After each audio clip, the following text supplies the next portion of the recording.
मोहब्बत की दहलीज पर बेगाजिया खान। अस्सलाम वालेकुम मेरे प्यारे रीडर्स, उम्मीद करती हूँ कि आप सब खैरियत से होंगे। उमायमा हवेली से बाहर आकर गाड़ी के पास रुकी थी। भाई जी गुड़िया, भाई आन को ज़्यादा चोट लगी होगी, उन्हें खून भी आ रहा था ना, उसने फिक्रमंदी से कहा था। और जो उसने आपके साथ किया वो और मामूली से ज़ख्म है उसका, लेकिन जो उसने आपको दिया है वो बहुत बड़ा है, इसलिए परेशान मत हो। भाई आपकी गाड़ी में ऑयल है? जी होगा, क्यों? भाई देखें ज़रा। अच्छा बेटा मैं देखता हूँ। राजहान गाड़ी से ऑयल निकाल कर लाया था। ये लो बेटा, ये इस बोतल में है। भाई चलें फिर? अरे वापस किधर? वो फिर से हवेली के अंदर गई थी और राजहान भी पीछे चल पड़ा था। आर्यान ने अपने सर को एक हाथ रखा था, लेकिन फिर भी वो मुस्कुरा रहा था। क्या बदला लेकर गई थी उसकी शेरनी। ये रूप तो उसका आर्यान ने भी पहली बार देखा था।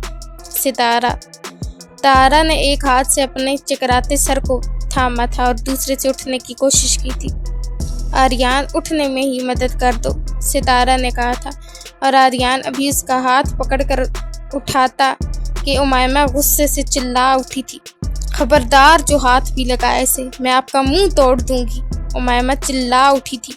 आर्यान ने अपना हाथ पीछे कर लिया था। राजहान दोबारा वापस क्यों आ गए हो? अहमद मलिक ने पूछा था। मामू जान, वो उमायमा का गुस्सा नहीं ठंडा हो रहा था इसलिए। अच्छा, अहमद मलिक ने मुस्कुराते हुए कहा था। उमायमा गुस्से से सीढ़ियों पर पहुंची थी।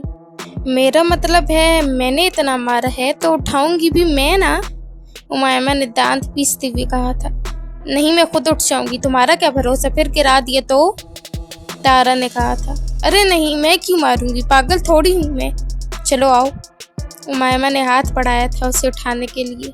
वो उमायमा का हाथ पकड़कर उठी थी कि उमायमा ने उसके पाँव में ऑयल फेंक दिया था। अभी उसने एक कदम भी बढ़ाया था कि वो फिर से धड़ाम से नीचे गिरी थी। मेरी कमर, वो चीखी थी। सबने मुश्किल से अपनी हंसी जब्त की थी। आर्यान ने मुश्किल से अपनी हंसी दबाई थी। उमायमा हंस हंस कर लोट पोट हो रही थी। भाई देखे, उल्टे पाँव वाली डैन गिर गई, उसने हंसते हुए राजहान से कहा था। कितनी सरफिरी लड़की है ये, उफ। तारा ने अपनी कमर पकड़ी थी। उमायमा ने उसे एक लात रसीद की थी। तुम्हें क्या लगा, तुम्हें उठाने आई हूँ? इतनी अच्छी भी नहीं हूँ मैं, अपना हिसाब बराबर करने आई थी। पागल हूँ मैं, पूरी पागल, उमायमा ने झुकते हुए संजीदगी से कहा था। आर्यान उठाओ मुझे वरना, तारा ने आर्यान को गुस्से से देखते हुए कहा था। आर्यान ने हाथ आगे किया था और उमायमा ने उसके हाथ पर अपना हाथ रख दिया था। दूर रहो इससे मिस्टर मलिक, वरना तुम मुझे भी जानते हो अच्छे तरीके से, दोनों को जहर दे दूंगी, यही समझ। उमायमा ने उसके गिरबान को पकड़े उसकी आंखों में गुस्से से देखते हुए कहा था। तुमने अच्छा नहीं किया उमायमा मेरी बीवी के साथ। और तुमने कौन सा अच्छा किया है मुझे धोखा देते हुए? अब देखना, तुम्हें मैंने ना रुलाया ना आर्यान मलिक।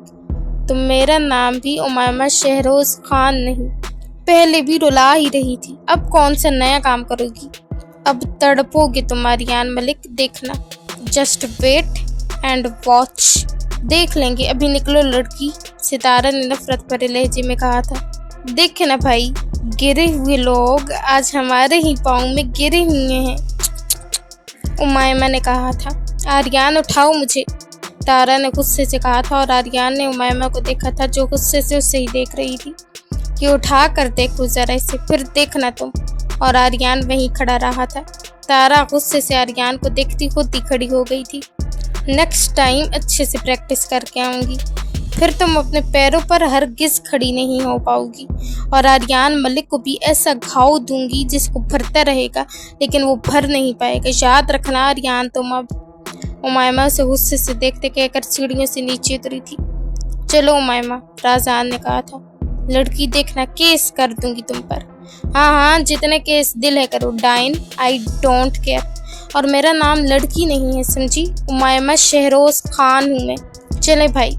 वो राजहान के साथ चली गई थी। साहबजादे, अपना और इस लड़की का इलाज करवाओ, ऐसे ना हो कि मेरी भांजी अब दोबारा वापस आकर टांगे ही तोड़ दे। अहमद मलिक मुस्कुराते हुए अपने कमरे में चले गए थे। जो काम मैं नहीं कर सका वो मेरी बहन ने कर दिखाया, मानना पड़ेगा। वैसे अभी मुझे लगता है और मारना चाहिए था, कोई हड्डी तो कम से कम तोड़ती, जियान ने कहा था। आप तो चुप ही करें। आपने ही उसे सर चढ़ाया है, उसे रोकने की कोशिश भी नहीं की, तारा ने कहा था। तो और क्या तुम्हारा साथ देता? जो भी किया ठीक ही किया उसने।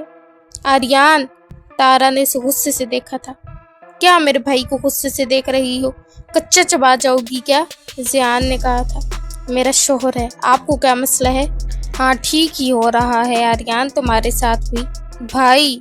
क्या भाई? अब कोई भाई नहीं है, जाओ अब अपनी बीवी के साथ ही रहो, जियान भी कहकर चला गया था। अब मुझे लेकर चलो डॉक्टर के पास, तुम्हारी पसंदीदा बीवी ने मुझे इतना मारा। चलो, वो गुस्से से कहता आगे आगे चल दिया था। जन मुरीद कहीं का, इतना डरता है उससे कि इतना नहीं हुआ मेरा हाथ ही पकड़ ले।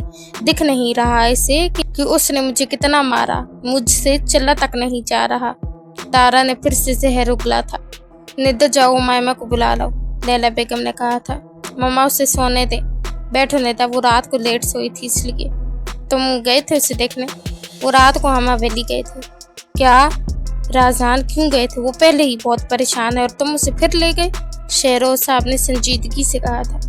बाबा, उसने खुद कहा था मुझे लेकर जाओ। अच्छा फिर बताओ क्या हुआ वहाँ? शेरोज साहब ने पूछा था। बाबा, उमायमा ने पहले आर्यन को थप्पड़ मारा, फिर उसके मुंह पर पानी फेंका, फिर जग मारा उस लड़की के सर पर, फिर और मारा उसे, और फिर आर्यन के सर पर वास तोड़ कर आई। मतलब मार कर आई? जी बाबा। वाह, that's like my sister, Palwasha ने कहा था। अच्छा किया भाई उसने, निद्दा ने कहा था। गुड मॉर्निंग एवरीवन, उमायमा अंगड़ाई लेती हुई आई थी।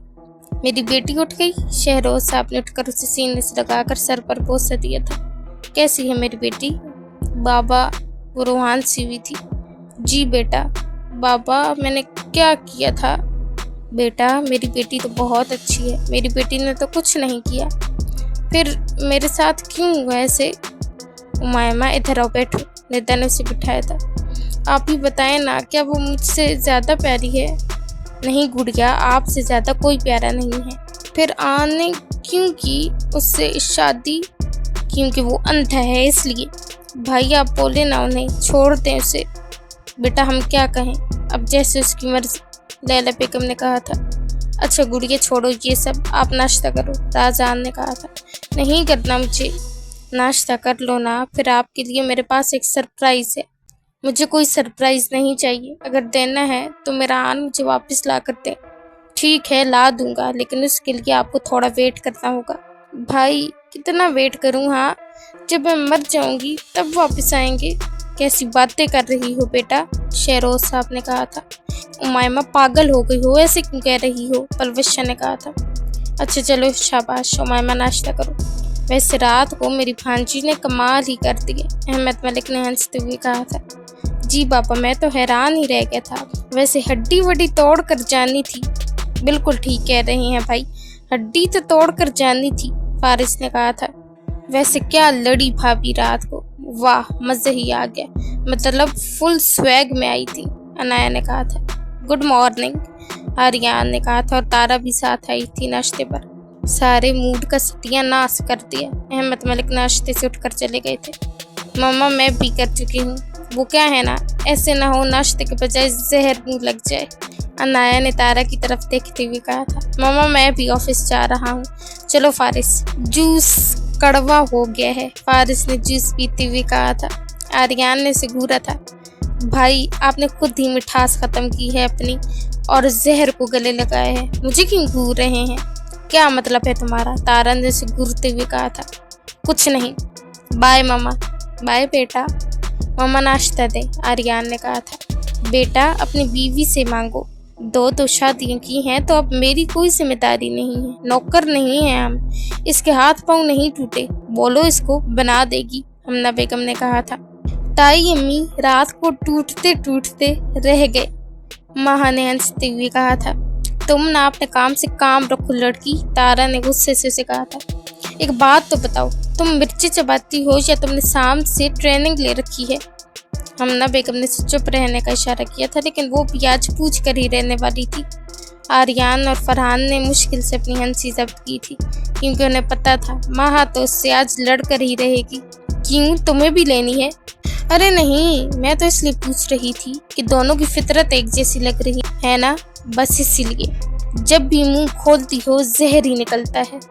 आर्यन समझा लो इस लड़की को, जब से आई हूँ बातें सुनाई जा रहे हैं तो तुम कौन सा चुप हो, चटर पटर तुम भी तब से किए जा रही हो। फरहान ने हाथ के इशारे से कहा था। तो ये लोग मेरी और मेरे शौहर की बेइज्जती करते रहें? तुम्हारी करें तो तुम जवाब दो। आर्यन की फैमिली है और उसके अपने मुंह में जुबान है, उसकी जगह तुम क्यों जवाब दे रही हो? फरहान तुम चुप रहो। जी फूलन देवी, आर्यन नाश्ता दो। हमारे यहाँ लड़कियां नाश्ता देती हैं अपने शौहर को, ना कि लड़के। लगता है आपको कोई काम नहीं करना आता, माँ ने कहा था। लेकिन आर्यन तो भाभी को खुद करवाता था। फरहान ने माँ के कान के पास सरगोशी की थी। इसको मत बताइएगा वरना इसका क्या भरोसा, ये भी करवा ले। चुप रहे, माँ ने फरहान से आहिस्ता से कहा था। मुझे सब करना आता है समझी, और तुम क्यों बीच में बोल रही हो? तारा ने गुस्से से कहा था। क्योंकि ये मेरा घर है, मैं जब चाहूंगी तब बोलूंगी, मुझे कोई नहीं रोक सकता, तुम भी नहीं। क्यों नहीं रोक सकती मैं तुम्हें? समझती क्या हो तुम खुद को? हमारे यहाँ रिवाज है, चाहे जो कुछ हो जाए बोलो तो सीधा मुंह पर सच बोलो, और मैं खुद को तुमसे लाख गुना बेहतर समझती हूँ समझी। आर्यन तुम कुछ बोलोगे? तारा ने कहा था। कुछ, आर्यन ने कहा था, जिस पर फरहान ने अपना कहकर बहुत मुश्किल से जब्त किया था। कहाँ फंस गई हूँ मैं? तारा ने अपना सर पकड़ते हुए कहा था। अपनी मर्जी से फंसी हो। वो क्या है ना, मेरे घर वाले रोज सुबह हर एक का ऐसे ही मूड फ्रेश करते हैं, आर्यन ने कहा था। एपिसोड अच्छी लगे तो रिव्यू देना मत भूलिएगा।